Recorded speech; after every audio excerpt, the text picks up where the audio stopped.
Hello, and welcome to Vendor Trash. Is the title a reference to my opinions, my drawing skills, or both? That is for you to decide. On this channel, we have an official policy of slagging Battle for Azeroth as the worst expansion lore-wise at every opportunity.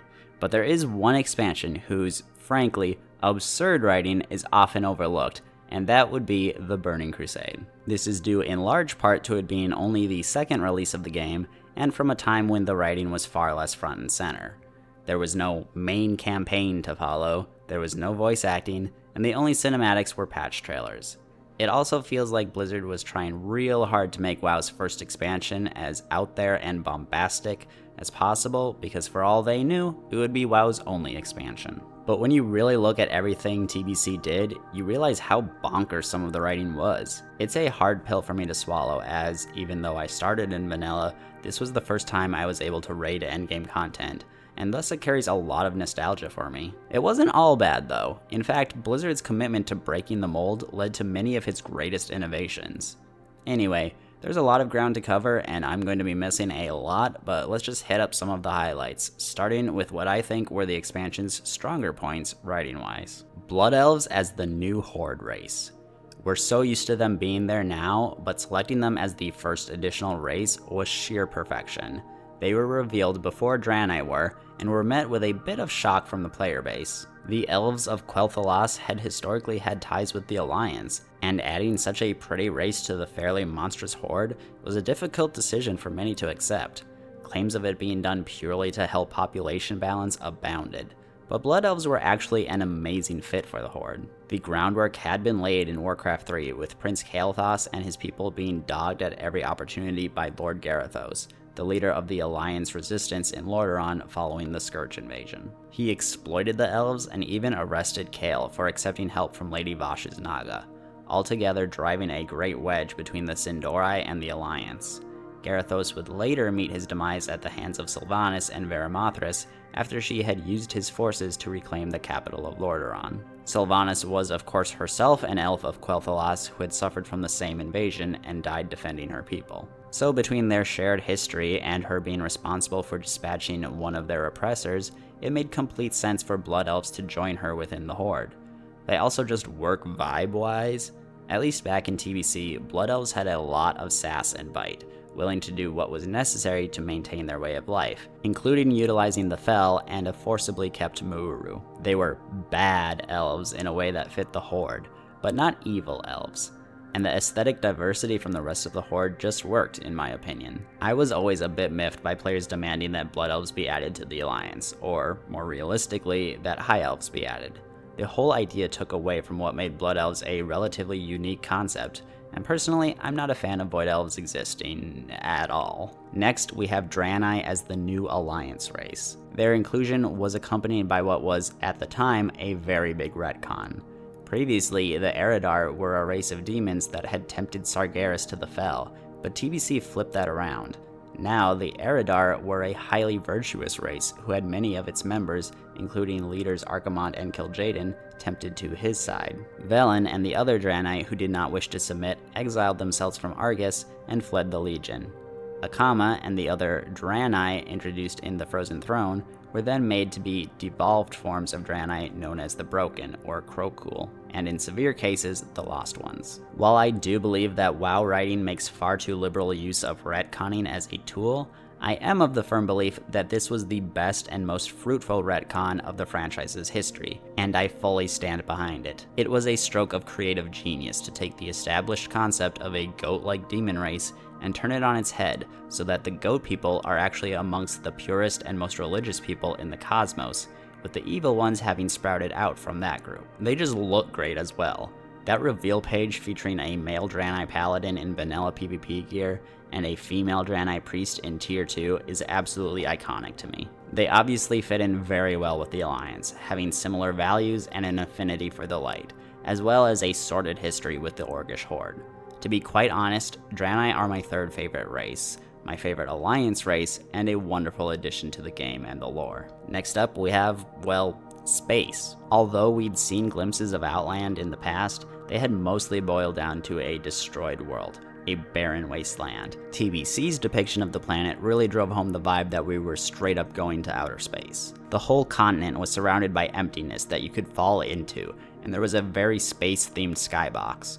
Furthermore, the Draenei brought with them spaceship technology in the form of the Exodar and Tempest Keep, and the Legion was shown using teleporters and fel cannons, the full scope of their technology to later be expanded upon in the Legion expansion. Though it all feels natural to Warcraft's world building nowadays, it came as a bit of a system shock to players of the day that their medieval fantasy was now accommodating so many sci-fi elements. Then there was the Infinite Dragonflight. Blizz made sure to make use of most of its leftover assets from Vanilla's development, including the Caverns of Time. But simply reliving past events of Warcraft history wasn't interesting enough for them, and so they introduced the antagonistic Infinite Dragonflight that for some reason wanted to alter the past. It wasn't that strange of a concept, but it did mark one of Blizzard's first signs of being willing to mess with timeline stuff, which thankfully they haven't indulged in too heavily, with WoD being the foremost example. They were a fairly minor portion of the expansion, and their inclusion served more to set up their continuing role in Wrath, Cataclysm, and Dragonflight.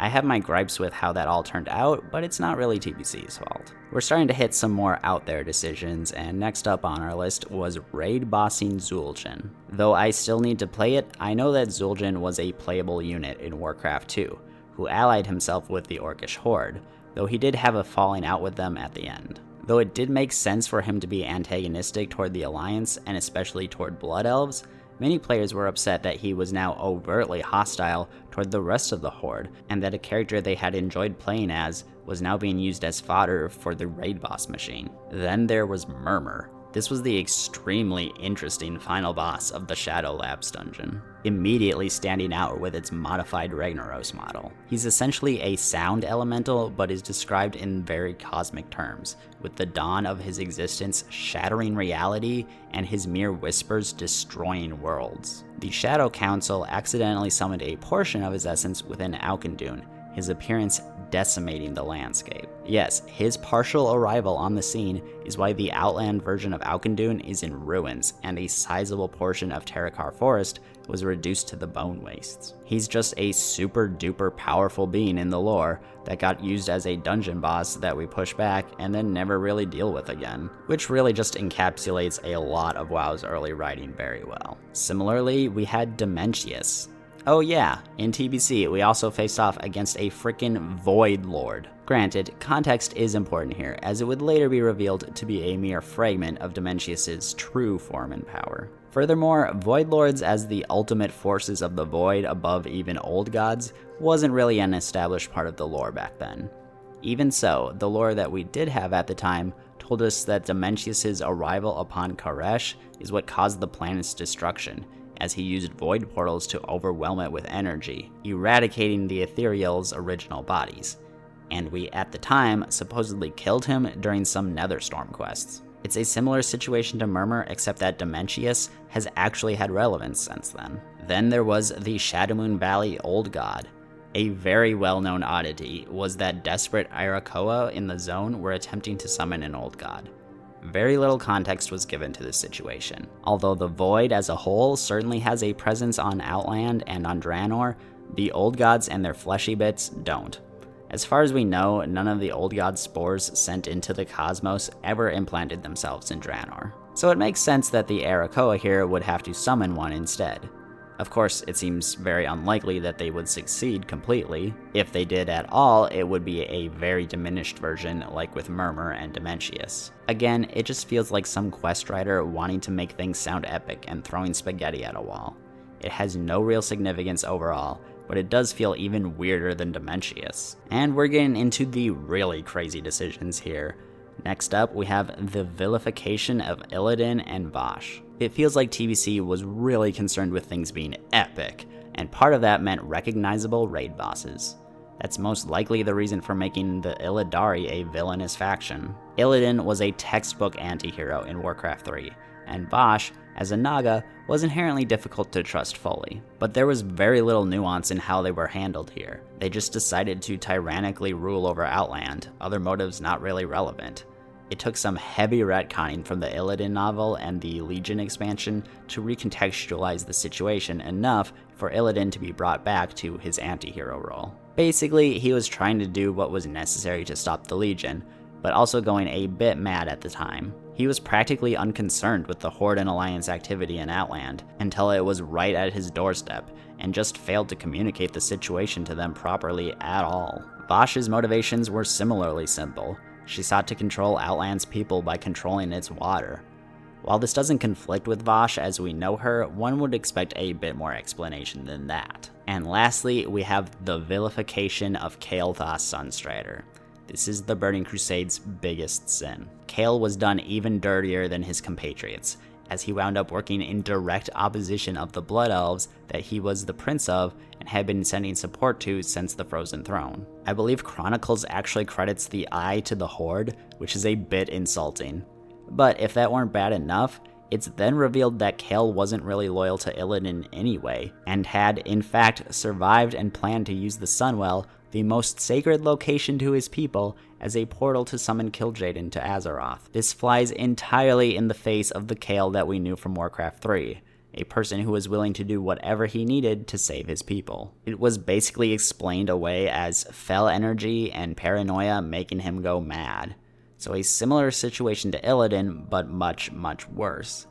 I think it could have been palatable to have Kael as a raid boss and then have him sort of come to his senses and reclaim the throne after redeeming himself over the rest of the expansion, but that's basically the opposite of what happened.